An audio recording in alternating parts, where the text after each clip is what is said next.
Yo, what's up? Welcome back to the Adi Salvia podcast. I'm pretty grateful to have my first guest on the show, but I've asked a lot of boys to jump on, but this guy just jumped straight and said yes, he'll get into it.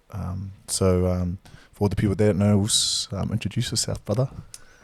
Kia ora whānau, TJ Perenara, play footy for the Hurricanes, the All Blacks.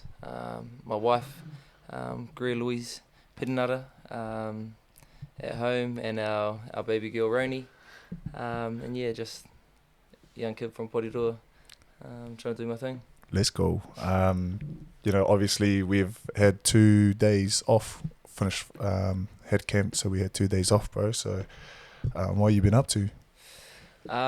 So we went up to Mount Hukirangi, and then we were lucky enough to go home for the weekend and just spend time with my wife and my family. I actually went to my wife's show. She performs in Beer, which is a musical going on in Wellington at the moment. So She's a great singer. she can sing, bro. She's really good. Can you sing? I can, bro. But nah, I can't. Singing's not my forte, bro, but my wife's very good at it. And so being able to get to her show on Saturday night was cool. And then just spent Sunday just chilling.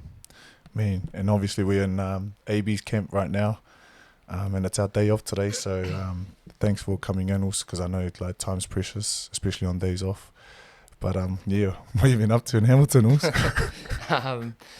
Bro, not much. Like us three went out for breakfast this morning, yourself, Rico and I. And then a couple of the bros went down to the Net Caf, jammed some Fortnite for a bit. Went out, had another feed, and then who are the gamers in the team, bro? There's a few, bro. There's a few. So there's Reeks, Gus, Richie, Josh, Ioane, Grub. What's it? Geordie. Grub. Grub. Geordie. That's his online name. How come he's Grub? That's just his name. Day one Grub on there. Anton, he jams as well. Nans is hissing gamer. Who's the best, or who's top two? Top two gamers in the team. What, Fortnite gamers or yeah, just Fortnite? I'd say Via is probably the top gamer, like in terms of sport games and everything. So all round gamer. Reeks is probably up there on run and gun. Reeks? Yeah. Reeks. I'll clap him, but for you guys that are listening, our camera's like shooting at us, and the man's behind the camera. So he's trying to stay still. Oh, bro, that's mean. And obviously, bro, like, it's been a long year. The year's gone so fast. Has, bro. Has. And like over the summer, bro, there's some amazing things happen in your life. You're wedding. Yeah, man. Yeah. So I was talk us through that. How's that? Bro, it was cool. It was real cool. Got engaged mid last year. And then we were planning our wedding, and it just got so busy and so stressful, I guess, that we're like, man, we just want to simplify this and get married, pretty much. So we just said that we're having an engagement party and told our friends and family and invited everyone, and then just sprung it on everyone that we're getting married. And to be fair, bro, it was that, like, the excitement that came out of it, everyone's vibe, and that from finding out we were getting married, like, set the tone of the day. And it was awesome. It wasn't like massively formal or structured, but it was how we would wanted it. The hardest thing would have been like telling people it was an engagement party, but knowing it was going to be a wedding, because some people were just like, nah, I won't go to the engagement, I'll just go to the wedding. Yeah, hard. Like, how did you find that? Like, yeah, I did find that tough. Found it tough with Izzy and Siege. So I told them that it was just an engagement party, and we didn't want to tell too many people that it was a wedding. And then I think, Izzy and Siege actually must have caught wind that it could be more than just an engagement party. So like the night before or 2 days before, they rang me and asked. And I was like, yeah, bro, it is a wedding. And then I felt like a little bit shit, because like they're my boys and I really wanted them there, but they had already had plans to go to another wedding. Like Izzy went to Cody's wedding, which was like the night before or something like that in Queenstown. So I had no like bad blood about that or anything. I just almost wish I had told them, because I would have wanted them there, Yeah, man, it was like I was lucky and blessed enough to attend it, bro. And like I kind of clicked on because there was like a sign outside the front door, and I don't know what it said. It was like, welcome to our I Do barbecue or something like Yeah, that. like So I like do, that. and I was like, no, I didn't want to give it away, and like my Sas was like, man, I think it's gonna be the wedding, and then you guys announced it, but then it was mean because like it was just gonna be a quiet night. Yeah. And then it bloody ended up being you at the bar Yeah. calling me Buffalo while speeches are happening, bro. Like, Yeah, I know, but it was that's what we wanted. Like, we'd talked about weddings, and I've been to a few weddings, and the bride and the groom didn't actually get to be a part of the wedding. As such, they did the ceremony. They went and went and go and get photos with the bridal party and stuff like that, and then they come back and they have a feed, and then there's these massive speeches and stuff, and they miss all the downtime and all the family time with everyone. And for us, we wanted to declare our love in front of everyone, but also with everyone. And that was important to us, and we got that opportunity to do that with everyone, which was cool. bro, it was so mean. Like, I've been to a few weddings, and like you usually see like the bride and the groom like stressed out, or like the bride's like not enjoying it. But bro, like being at your wedding, bro, like it was all like the family were there, like just like enjoying yourself. Or enjoying themselves, bro. It was like, man, it was unreal, and bro, it was pretty cool to be a part of. I think a big part of why it was like really stress free for us comes down to Jeff and Mags. They did a lot for us in terms of their organisation, and Mags was massive in telling Greer not to stress and just to be the bride for the day. And she did all of that, I guess, logistical stuff that Greer didn't have to worry about. So we like massively thankful for the work that they did for us as well. That's mean, bro. And then obviously, on the flip side of that, bro, you and your wife and buying that went to OKC. Yeah, bro. Yeah. So see my boy Russell. Russ, bro. Got to see Steve, Russ, Paul George. So that was awesome, mate. Like we, obviously Byron and Michaela knew that we were getting married, so we sort of used that as our pre-wedding honeymoon because like I didn't want to not come back into pre-season and stuff like that. Like I quite enjoy the pre-season component of footy, and I enjoy getting around the lads early on in season, so I didn't want to take time away. So we did it beforehand, and man, it was cool. Like we got some pretty awesome experiences. Bro? Bro, it was, Genuinely like good dudes, like just humble, down to earth dudes, or bro. Like Byron and I both went and worked out in their facilities before they got there. And a few of their players come in, like Russ and that came in, Paul George, they come into the facilities, and we were like nervous as, bro, like didn't want to work out, and they were all good. They just came and said what up, said like what are we up to and stuff, and just genuinely interested in what we were doing, bro. And then as soon as we mentioned Steve, bro, they were pretty excited by it. And Andre Robertson. Yeah. He follows me on the gram. Does he? Yeah, Let's go. He's the man. Bro, he was the man. They like took so much time out to just come and sit down and say hello and find out a little bit about us and stuff, because he was injured at the time. But I think him and Steve are quite close. So bro, that's cool, bro. Footy, flip it on the footy side, bro. Obviously Canes this year, like we played together, fell short again. Yep. What'd you think of the seasonals? Canes all day, baby. Canes, baby, let's go. Bro, I'm obviously Hurricanes through and through. It's that's my team, bro. I grew up loving and supporting the team. And yeah, we lost again in the semi-final this year, and bro, I'm out here to win championships. I'm out here to win, Let's bro. go. It's so a lot of people say, oh, he's had a good season. You got to the semi-final, did well in the semi-final, and it was close or whatever. But that's not like, it's not how I see it as such. Like I see it as an unsuccessful year because we had the team to win a Super Rugby championship. We had the players to go out there and win Super Rugby, and we fell short of that. And when you fall short of your goal and your target, can't help but feel like it was unsuccessful. I know there's a lot of successes throughout the year, and we did a lot of good things throughout the year, so I'm not trying to disregard that. But our ultimate goal was to win Super Rugby, and we didn't. So yeah, it's another learning curve for us, and we've got to take it another step further and get another championship. Bro, because you're the most competitive person I've ever come across. Trainings, bloody mini team games, where it's supposed to be fun. It's like the trainers like say to the players, guys only like run 50%, and this guy's like, fucking full on running down the sideline going handy. Bro, where does that competitiveness? Where does that competitive? Oh wow, where does that competitiveness come from? Bro, I don't know. Like probably from my family. Anything we do is a competition. I remember backyard cricket. We play 9 hours straight of backyard cricket, and like it's about winning. Like I know there's a lot of people out there who it's for participation and to have fun and stuff like that, and I get that element of it, but I just want to win so bad. I'm here to win, bro. Like, and it doesn't matter what it is. Like if it's a competition, I want to win that competition. It could be a walking race. It could be, I don't know, standing still for the longest amount of time. Like I want to be the last person doing it. It could be our recovery, being in the cold pool.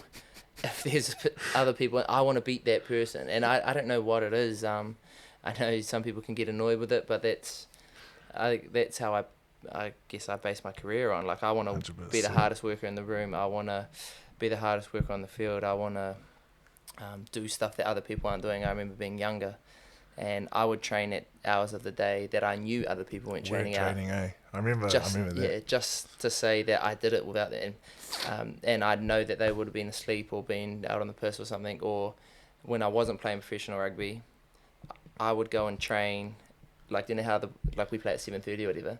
When Super Rugby was on, I would go and train then, because in my mind I was thinking they're playing. Yeah.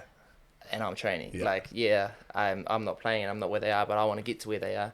So that was another opportunity for me, for the players who went on the field at that time. I knew that they were watching that game. I knew that they weren't training. So I'd go and train in those times, if you know what I mean. Yeah. Wow, that's crazy, man. Like, obviously we grew up in the same time and stuff like that, and like the stories I heard, bro, like what's Tej up to, bro? He's out there training.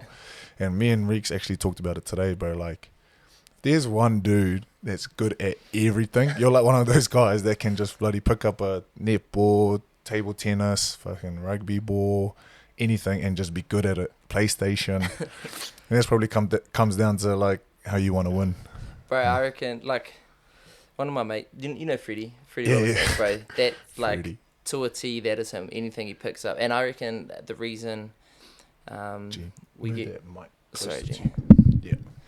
Yeah. I guess a reason for me, like it comes down to that competitiveness as well. For like the reason that I try and do a lot of different things, because you know when you're young and you go through trends, like whether basketball was cool, whether skateboarding was cool, table tennis was cool, and when those trends came about, I wanted to be the best at that trend. So if it was table tennis, man, I would go home, I would get a table tennis racket or whatever, a ball, and I'll hit that thing against the wall until I got good at it. And it was so that when I went to my boys and played, that I was good and that I was one of the best. And yeah, that was a lot like Fred too, actually. Bro, you see it, man, and like obviously you're one of the main leaders in our Hurricanes team, and bro, a lot of us look up to you and like Cozy and stuff like that, bro. And like you said, man, we need to go all the way. Like bro, 216 was unreal, eh? Like that's it. But that's only one, but we need to go a bit further. But like, you know, in the Canes team, like any young dogs that you think's that will like, you know, come through and like pull trigger and be like the next kind of big thing. Next big thing. Firstly, you're right about 2016. Like it was mean, but it's easy to do once, bro. Yeah, bro. I reckon like there's a lot of people out there who go and win one championship and then say yeah, like they've achieved it, they get to their peak. But for us, man, and for me, I want so much more than that. Yeah, like back to back. That's it, man. That's it, bro. That's winning once is easy, bro. A lot of people can do it, but getting back there again and doing it again and then doing it again and then coming back and doing it again. That's it, man. Being at the top for a long time is what you want to do. Bro, and you got to give credit to the Crusaders. Like as much as like we have that like rivalry. Oh, yeah. Don't laugh. As much as we have that rivalry, yeah, bro. Like you got to give it to them, bro. Like winning at 3-peat, holy, like. Bro, as much as I have just say my feelings against the Crusaders, just because of the competitive nature of our game. Yeah, man, they've done it 3 times in a row, which, bro, it's good, man. It's good. It's unreal, eh?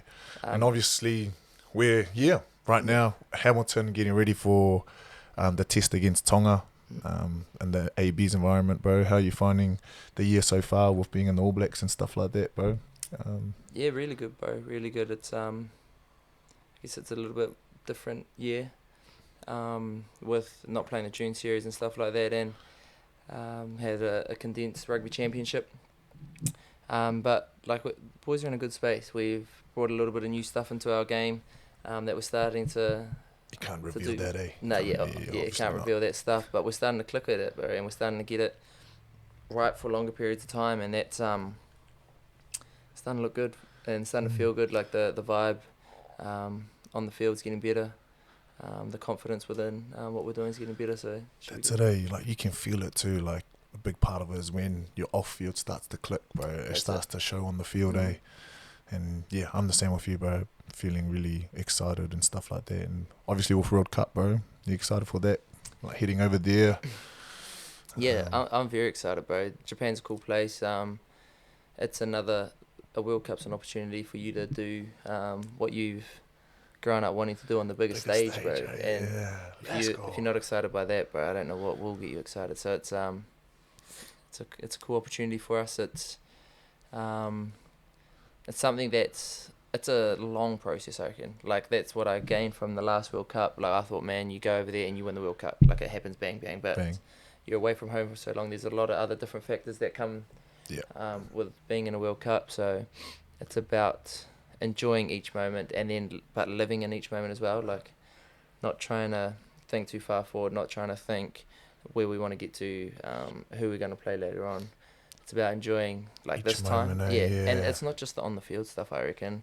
If you're not enjoying your time off the field, with the way you communicate with people, with the way that you're vibing with people off the field, man, it could make the whole thing quite tough. Do you reckon like professional athletes like really know how to switch off or like decompress? Like, because obviously we do so much to prepare ourselves to like play a footy game. Yeah. But there's like, do you reckon there's much energy into like decompressing or much effort being put into it? I think there's more now. Like we're starting to tap into that side of it now. But I'd say a lot of us subconsciously do it. Like it's not something we put proper effort into. Like for me, gaming is probably something that I used to decompress, but I didn't know that that's why. Like that's what I was doing. I just gamed because I enjoy gaming. Enjoyed it, eh? But that's a form of decompression. But I never saw it as that as such. But I think it's something we can get a lot better at. I think understanding the fact that we're so high the whole time trying to be the best, and that comes through that competitiveness as well. And trying to be at that level the whole time. If you constantly are up there, you're gonna have to come down at some point, bro. You just have to, bro. It's not humanly possible to stay at that level forever, bro. So finding the right times to decompress, to converse, to show, I guess, vulnerability and not be the man all the time. It's just as important, bro. I reckon. What do you like to do? Obviously, gaming. Anything else? Bro, I like spending time with my family, Like just chilling with my dog, my wife, going over to my parents, seeing my sisters. It's really refreshing for me. And the older I'm getting, the more I need that. I remember when I was younger, bro, 21, 22 years old, traveling was mean. Like I loved it. I loved being away. Getting home to my family, I enjoyed it, and I enjoyed that part of it too. But you loved getting away. I loved getting away too. It was awesome, bro, being in the team environment, being away with the boys, and I still really do enjoy that. But I long for that time with my family as well, man. It's because you're getting old. Bro, how old are you? 27, bro. Bro, 27. Like you're the most kept hurricane. Like you're achieving great things, bro, in the footy space and just life in general. But let's strip it right back. Like TJ Perenara, as a kid, your upbringing, family.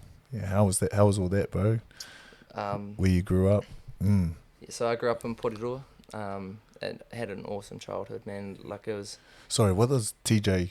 For the people that know, like, you might have introduced it at the start. But I didn't say. So Jay's not actually in my name. So my name's Thomas Tikana Pura Wakata Perenara, and that's my dad's name as well, like word for word. So everyone just called me TJ for Thomas Jr. Yeah. But Junior's not actually in my name, but it's just always what I've been called, bro. Yeah. But born and bred in Porirua. Let's go. I'm very proud to be from Porirua as well. It's that's my home, that's my family, not just my direct family, but Porirua itself is my family. Yeah, enjoyable childhood, bro. A lot of outdoors, a lot of sport, a lot of time with family. Most weekends at my grandparents with my cousin Byron, my cousin Renee. Just chilling, bro, and just being kids. And it's probably the one thing I look back on with sport was the relationships that I got through it as a young kid. Like being down at Onipoto Park, some of my best mates like Zubin, Frano, Fred, Byron, all those boys that we used to be down at Onipoto Park just on a daily basis. And we didn't know that that time down there was going to create the lifelong friendships that we have today. Yeah. So through sport and through being outside and through just, I guess, competing, got these lifelong friends. And it's, bro, like, yeah, it was, I wouldn't change anything of my childhood. It was cool, bro. My parents were awesome. My mum was very protective. She she didn't like us going to the beach or something, or like without people there. Just wanted us to be safe, bro. Just wanted us to be safe. Dad was a little bit more loose. Wasn't too as scared, I guess is probably the right word. But man, it was fun. It was cool. But obviously, you know, like you grew up in Porirua, and that's like the stigma around there. It's like there's like not a bad rep, but like, yeah, I know what you mean though. you know, like people, oh no, that's the hood. Yeah. You know what I mean? But there's been some, like one of the greats, or like the few greats that come out of, you know, P-Town and stuff like that, bro. I've done I guess a few talks out there with some youth in Porirua, and I remember myself as a young kid, I used to say, like, I want to achieve and I want to get in footy so I can get out of Porirua. Yeah. And then, like, even that mindset for young kids to say that's where you want to get out of, like, at the time I didn't know that I even had, like, this institutionalized sort of, I guess, stigma about my home, bro. Yeah. This perception about my home. That's where you grew up, that I thought was bad. And man. But it's almost like outside voices feeding it to you, and then you believe it yourself, and then you start to say it yourself, and then you affect your environment, and you tell your environment that, and then your environment starts to believe it. So everyone starts to believe it, and then the more you tell someone something, the more they start to believe it, bro. So that's, bro, you're right. There's some really, really good people who come out of Porirua, and Porirua has some of the loveliest people I've ever met, man. Like it's such a family orientated place. Everyone's there to support one another, and it's my home, bro. And like a lot of people also used to say, like, you won't make it because you're from Porirua. And when I talk to young kids and young students in Porirua, I tell them, like, to say I'm going to make it because I'm from Porirua. That's why I'm going to make it, you know, man. Because of my foundations, because of the people around me, because of the family that's going to help me get to where I'm at. Well, get to where I need to go to. So that's a stigma we need to change about. There's a lot of stigmas, I think, that need to be broken down, but one for our people in Porirua is that how good of a place we actually are, and how good of a place it is to be and to be brought up in. How lucky we are to be there. Bro, and it's mean because you're fruit of Porirua, bro, and you're just like living life and don't know how many lives you're affecting and the young youth that are looking up to you, bro. And yeah, like with mum and dad, obviously, and being, you know, Māori and stuff like that, bro. How's that been with like your identity? I know we've had a few chats about like wishing you knew how to speak te reo when you're a kid, bro. And like I see now, like we had the promo the other week in Gizzy, and someone just told you like right before we sat down that you had to do a what's it called, bro? Yeah, you had to do that, bro. And literally, bro, you just stood up there and just started speaking with your voice starts to change. Yeah. But bro, like that's unreal, because I know for myself, if I got told to do that, I'd wouldn't be able to. Yeah. So how's that journey been, bro? Like with obviously finding your identity through like your culture and getting more in tune with that. But I think if we strip that back right to the start, like I grew up as a young Māori without I guess the gift of being able to speak our native tongue, and I was almost ashamed or embarrassed by that for a long time. I held that whakama or that mamai on my shoulders, and I thought that was my fault. But there's a lot of things that happened I guess through colonisation, through people coming to New Zealand, and like my great grandfather and his father used to get in trouble for speaking te reo Māori. So they didn't teach their kids, therefore my dad didn't get taught, therefore I didn't get taught. But when you're a young kid and you don't speak your native language and you're Māori and you're proud to be Māori, and then you go to a marae and you can't understand what anyone's saying, like there's this, like I don't know how to explain it. And kind of feel like, not shame, but like you're like, bro. damn. But that's it. It is shame, I reckon. Like I felt that shame that I was embarrassed that I couldn't speak the language that I wish I could speak. And like I said, I thought it was my fault. But coming to the realization that there's a lot of things that happened in the past that got to the point where te reo Māori wasn't taught in my family. That's not on me, but I have the opportunity now and the responsibility now to make the decision to be like, man, I want to go and learn my language, because when Greer and I have kids, I want to give them the language of te reo Māori, 100%. you know, and that's the journey that I'm on now. And Carry on, also. Yeah, and that's the journey that I'm on now, back to speaking te reo Māori and being around Hukurangi the other day and seeing that was unreal, bro. the young kids being able to converse in te reo Māori it was special. And I had a conversation with a few of them about how privileged they are to be able to speak the language. And I know they don't quite understand it because they're fully immersed in it, but for a young Māori who didn't speak the language, and there's a few in our team who don't speak te reo Māori who wish they could, to see that and just see it so naturally and so beautifully in its rawest form, it was special to see. And I said to them, like, because I had whānau who spoke te reo Māori, and then when I went around them, like, I would be ashamed or gutted, and then often I would get mocked for being like a plastic Māori, you know, a lot of the time. Go through that too. Yeah, 100%, because I didn't speak the language. But what I said to these kids, it's your job to give that language, to give the gift that you have, and to bring the people along with you, because I've been that young kid who's been embarrassed and been ashamed and been gutted and then hid away from it. So I just, instead of like facing the facts that I couldn't speak and it wasn't my fault, I just hid away from it for 25 years, bro, and just didn't step into it at all, man. So it's easier when there's people there who know and who speak the language, are like, bro, come, like, I'm here. It's okay to be wrong. It's okay. So they open that door for you and make it a safe environment for you to go in and to muck up.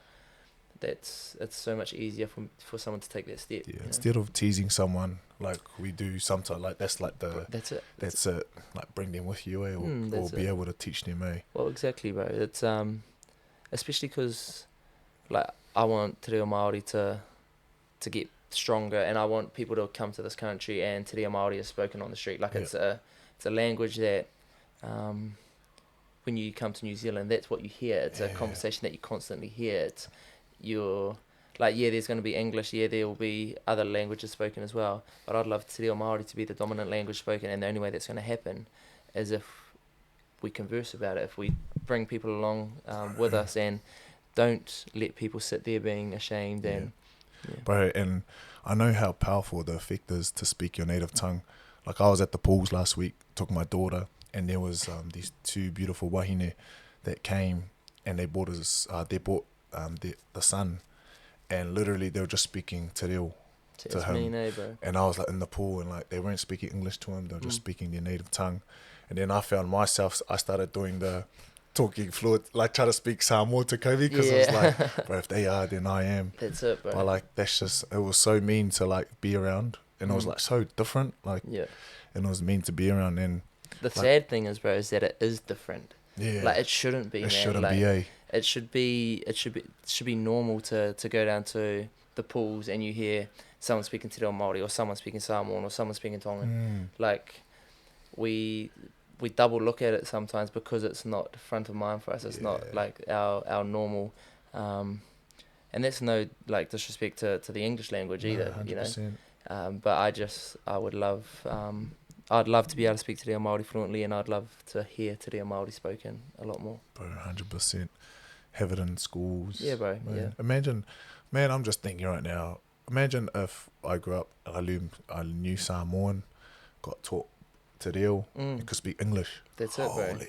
Bro, you'd be like, as a kid, you're like, man, why do I have to learn all this stuff? But then when now, you get older, hey, like, boy, you're like, yeah. man, I wish I had that. I wish I had that. Because, like, you know, like, guys like Vi, bro, when he first came in, he was too embarrassed to speak. Like, his... He only knew his native tongue, which was Tongan. Yeah. But he felt embarrassed to speak, like, English because of being teased and stuff. But looking back, I always tell him, man, I'm like, bro, you can speak your native tongue. And that's so awesome. I wish I could do that right now. Same. I wish, like, I had that, you know. And I know that that might sound funny, like, because we're in a country that's predominantly speaks English. But I would rather struggle the other way, you know. Yeah. And like Vi is a classic example. Like, he speaks fluent Tongan, but he learnt English just by being here, you know. Yeah. So that's what I want for my kids. I want them to speak te reo Māori because I know that they're going to learn English. Yeah. You know? It's crazy, man. And obviously, being Māori and then like being in this team and leading the Hakaus, like what you've been the leader for 2-3 years now, 2 years. Yeah, 2 or 3 years. How did all that come across? Did that mean a lot to you and your family? Like, yeah, it was massive. Got named to start against Argentina over there, and Rito came up to me and asked if I wanted to kai the haka. Yeah. And for me, bro, I grew up loving the All Blacks, loving the haka, but I also grew up wanting to lead haka. My dad led haka for the Black Sox, and I've always wanted to lead haka for the All Blacks. And when I first got asked, bro, I was pumped. But then I had this like feeling of, man, do I have the money to do it? Like, I don't speak Māori. Yeah. I don't. So there was this big, I guess, cloud over me that I was like, man, I wish that wasn't there.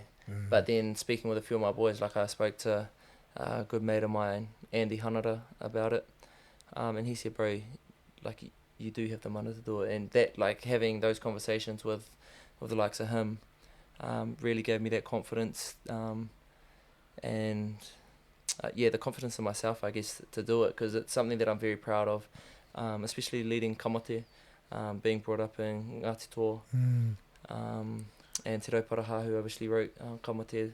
So not just leading it for the team, but leading it for my family and for the people of Ngāti Toa is important to me as well. That's cool, man. And like you say for yourself, like being Samoan, like, bro, I used to love te haka when I was at school. It was like, yo, and then like now throughout like the year or two, like actually gaining an understanding on why we do the haka. Yeah.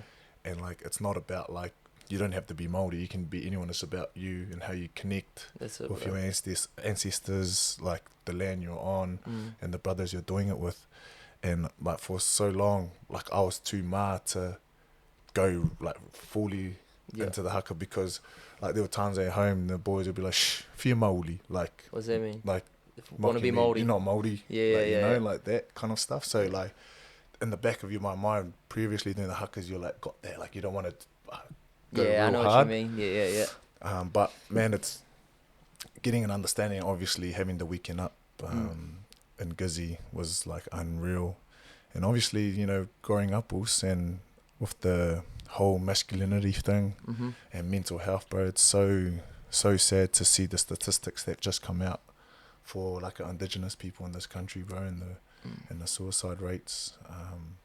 Like, what are your thoughts on that? Like, did you struggle as a kid, like, to be able to, like, I guess, talk or be vulnerable or speak up, I guess? Yeah, massively, bro. It's you're right. It's very sad, the stats that have come out on the suicide rates. It's there's a stigma around mental health and vulnerability, especially in our country, about the weakness that it is. Like, I remember growing up being told, like, to harden up, for example. Like, if something was going wrong and I wanted to complain, bro, just harden up. Or so, if you're crying, stop crying, or else I'll give you something to cry about, bro. Like, so there was all of this stuff about any time I was upset, any time I was hurt, you didn't talk about that. You didn't say anything. You toughened up and you moved on with it. And subconsciously, you create this habit about any time I feel that emotion, my reaction to those feelings is to close up,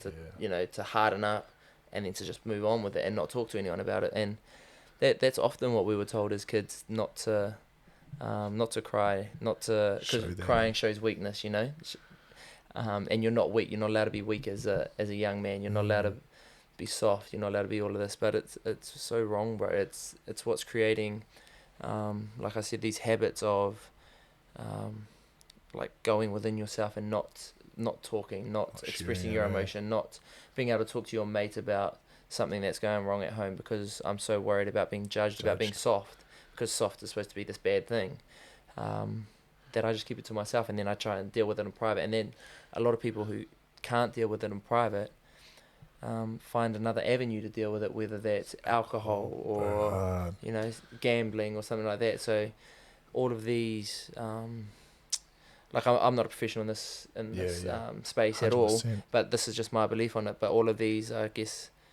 things with like alcoholism and drug taking and stuff like that, they can stem from the fact that we don't talk as men, and we don't have the I guess the tools to be able to talk either. Because it's okay saying we need to talk, we need to do this, but there's also through the same avenues about hardening up and like not crying and stuff like that, you don't learn how to talk about your feelings because you've never had to.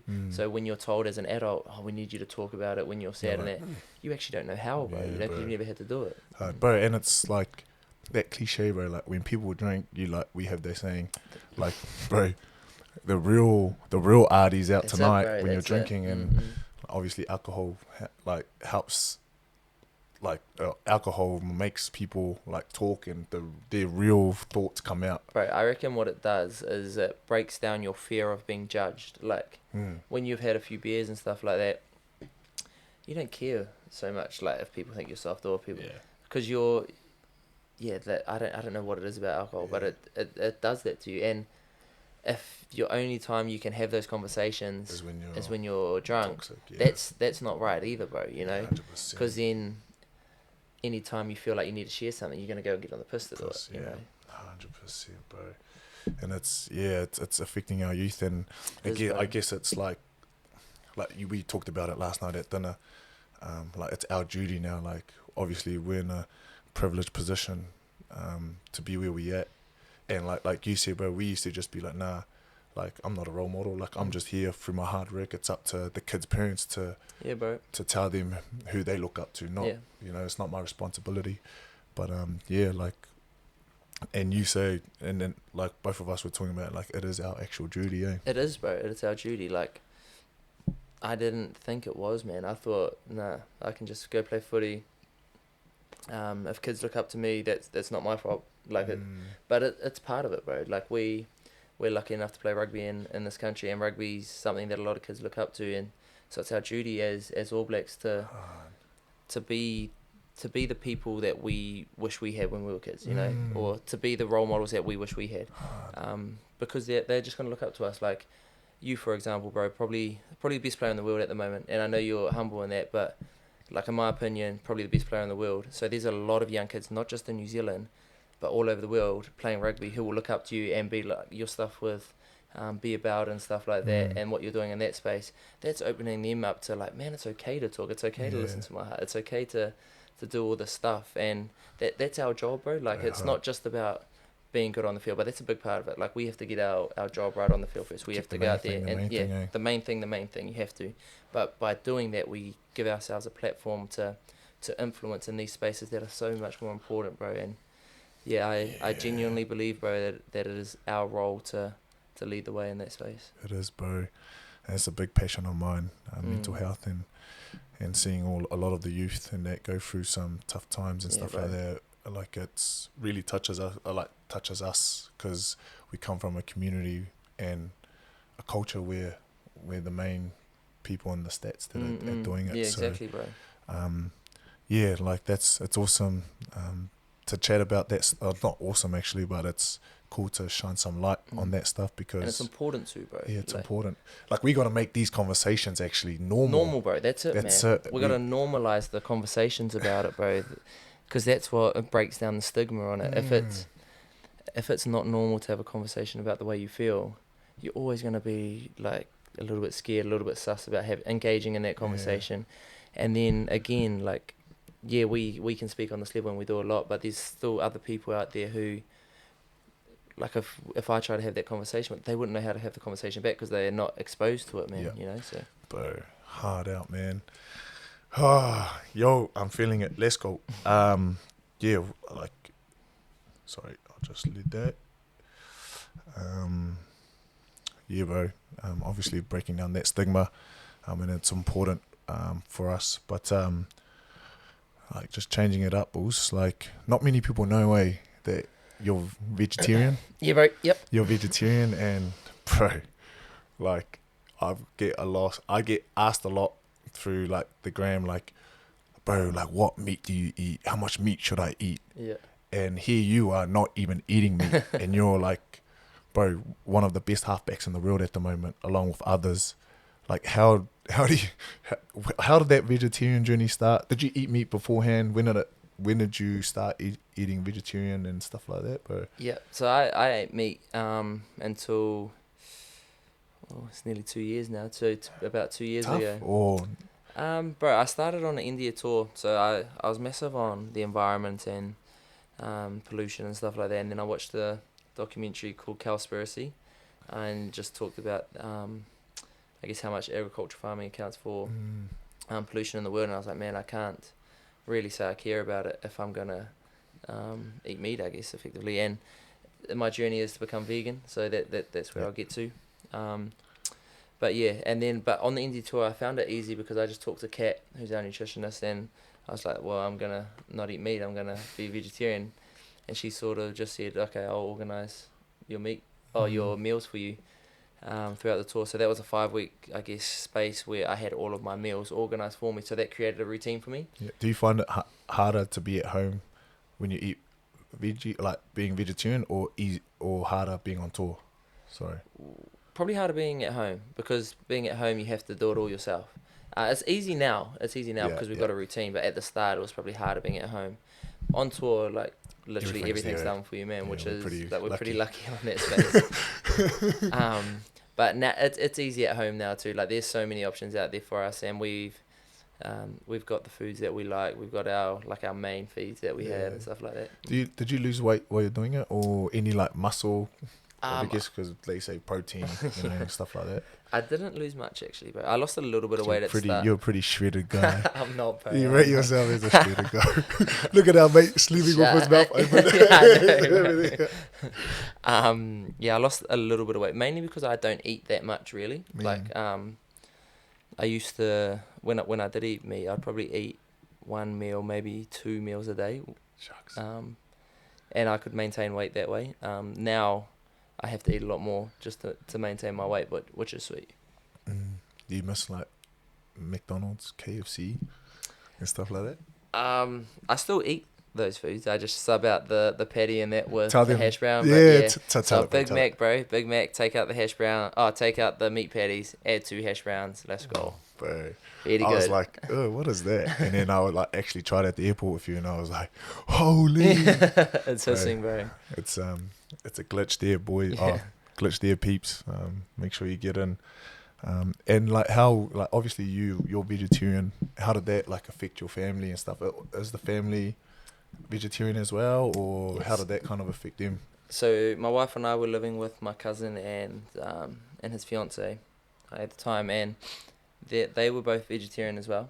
Well, Byron and Michaela were vegetarian, and Greer only ate fish at that time. So I went vegetarian, and then when I got home, Greer just said, well, I'll just go vegetarian too. So our whole household was vegetarian. I remember telling my family. Yeah, how was that? Because you know how you face like the hummies and the feast day. Didn't go down well, bro. They honestly thought I'd lost the day. Like, just criticise me, saying that you're not going to be able to play footy, you're not going to be able to do this, not going to be able to do that. Or you grew up on meat. Yeah, that's it, like, bro. it made you who you are now. Yeah, Like trying to look at it like, oh, okay, now you're all black, now you can't changes eat meat. it. Okay.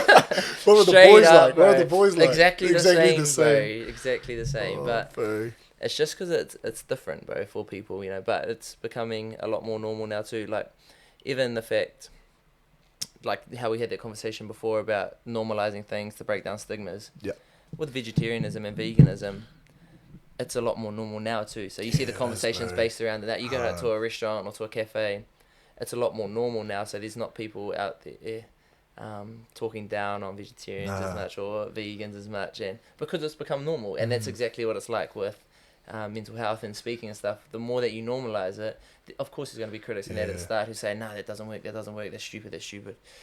But you make it normal, you make the environment normal for it, and then it can breed, bro. Isn't that like back in the day, like our ancestors, they just lived off like seeds, like plant-based stuff? Yeah, well, from what I've heard and stuff like that. Yeah, same. Like I'm not massively knowledgeable on it either, but surely, like, it makes sense to me. Yeah, it does. Go diving, seafood and stuff like that, bro. That's unreal, man. Like, and it's mean because, like, now when I go for dinner and stuff, like I slowly, like, have been away from like red meat, then slowly just eating chicken, fish, or chicken and fish. And then, like, I'm slowly just, like, trying to decide, but I might just eat fish as my, like, meat or, like, protein. Because your wife just eats fish? She's pescatarian, pescatarian? Pescatarian. Is that just pescatarian, fish? just fish. Yeah. She used to not eat fish, but, like, she loves fish and stuff like that. But, like, just seeing you doing that, because I feel, like, bro, like, I feel for you, because when we go out for dinners, and we're like, the boys like, yeah, can I get chicken, get the pork, beef, and like there's like nothing vegetarian on the menu. You just sit there like eating like the bread, and, like, or like the salad bits that come with the meat. You're just like picking it, and I'm just like, bro, man, that's.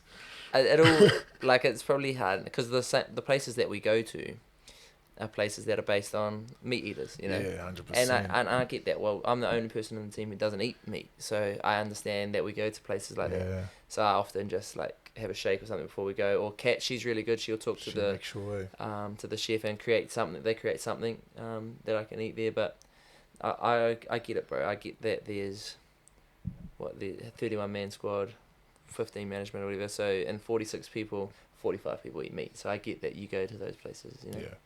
Yeah, bro. And obviously I put on the gram for some people to ask you some questions thing. And I've got one here. Can you please get this legend to chat about women's rugby and men being okay to be gay in school? What are your thoughts, bro? That's the question. So what, sorry? Chat on women's rugby and men being okay to be gay in school. Okay. Coming up. Yeah. So women's rugby first, we'll go. I think women's rugby is awesome, bro. Like I was lucky enough to spend a little bit of time with the Black Ferns and give them their test jerseys in Perth, and bro, the work that they do, the footy that they play, it's only getting better, man. And we've got some incredible athletes playing both in the Black Ferns and in the Sevens, and it's a beautiful game, rugby, and it's a beautiful game when both men and both women play it. The more that we help, the more that we invest time, invest resources into creating the women's game, and that's not just at the top level, that's at the lower levels as well, bro. At the youth level, putting time and effort into developing that game. It not only makes the women's game bigger, but it makes rugby itself bigger. The rugby game in general. Exactly, bro. Because if you're getting more people play women's game, rugby as whole is one game. Everything. It is, bro. It caters caters to everything. Exactly. And what was the second one? Sorry, bro? The second one is something you're really like passionate about, and I know that you like really drive, and that's like men being okay to be gay, like especially in schools, like coming out like that, like. Yeah, bro. It's It must be hard. Like I'm a massive advocate for diversity and inclusivity and making sure that everyone feels comfortable within an environment to be who they are and to be proud of who they are. And the only way that people can do that is if their environment allows them to, if their environment feels safe enough for that individual to be who they truly are. And so it's our job as people, I guess, to create that environment. Yeah, and that starts at home. So like in my house, for example, I can only use myself. But in my house will be an environment where when we have kids, my kids can be who they are in our house, and they don't need to be scared about who they, and it's okay to be who they are, you know, regardless of what that is, you know. And that's what we need in schools as well, because yeah, it's all well and good saying to young men and to young women that it's okay to be gay, effectively. It's okay to love who you want to love and to be attracted to who you want to be attracted to. That's okay. But if their environment doesn't tell them that, if their environment isn't safe, you're gonna, bro, because you don't feel safe enough to express that. But it's again normalizing it and taking the stigma away to create that environment that it's okay to be able to speak and it's okay to be yourself. 100%, eh? Yeah, bro, because that just adds the whole thing to people just holding that in, not feeling worthy, and then Bro, like that's it, bro. There's such a stigma around it, like that you're a bad person for it, which, you know, it's so and I can't understand how it is that, but it's there, and we're just as bad if we don't do something about it. If we just say that it doesn't exist or it's not there and we just need to get on with it, then that's just as bad as being the people who say that it's a bad thing to be, you know. All right, moving on to the next one. Best advice for a developing 9. Best advice for a developing 9? Get fit, bro. Like, being fit is a 9. Bro, you're one of, to be fair, you're one of the fittest guys that I know, bro. You just go... Bro, we have to be. As 9s, man, we've got to be fit. Especially as the way that the game's going. Like, it's a fast game now, bro, especially at the top level. And it's a physical game. Like, you used to be able to get away with not doing as much physical work as a 9. Therefore, you wouldn't use as much energy offensively and defensively. So you could just pass the ball and stuff like that. But now that the game's getting a lot more physical, you need to have both physical fitness and just running fitness as well. Like contact fitness, and running fitness. So get fit and get a good pass, bro. And the last one, what does BOC mean? That's taped on your wrist, because, bro, that's like the most popular question that's been asked. Is it? Yeah. I know you enjoy explaining this one. Yeah, so BOC is that's my boys. We grew up together, playing footy, going to the gym, doing whatever. So there's Terrence, Byron, Tyson, Frano, Freddie, Pat, and myself. And that's just our crew, what we called each other. So we called each other Brothers Only Crew. For a long time when we were kids. That's gangster, bro. Because like you're like myself, bro. Like, a lot of our friends, like, we got really good mates in the rugby space. But a lot of our boys are from home, bro. From home. That's what you. There's nothing better than that. And we've all got it tattooed on our back as well. So. Let's go. Shout out to the BOC. Yeah, let's go. But bro, we could sit here and talk about so many topics, so many things, bro. I had some stuff written down here that I would have loved to get into as well, but I know we've got photos really soon. But also, thanks for coming on, bro. I know you said that you didn't feel up to it beforehand, but I really feel that, like, we've connected just by sitting here, and hopefully you guys that are listening and watching, you get a gaze on it. But yeah, thanks for... Cheers, bro. Anything you want to say to finish up? I guess just thanks for having me on, bro. Like, I think it's really important to have a platform like this for us as players to come on and speak about who we are, and to open a forum up to some of the important topics that are out there, and to the people out there. What we've talked about today, some people won't vibe with it, but some people will, and the people who do vibe with it, man, like, make sure that you are affecting your environment and you are creating safe environments for your family and friends to be themselves and to be able to talk. Let's go. Thanks also for being my first guest. Thanks for tuning in, guys. Thanks for watching. But we over and out. Let's go.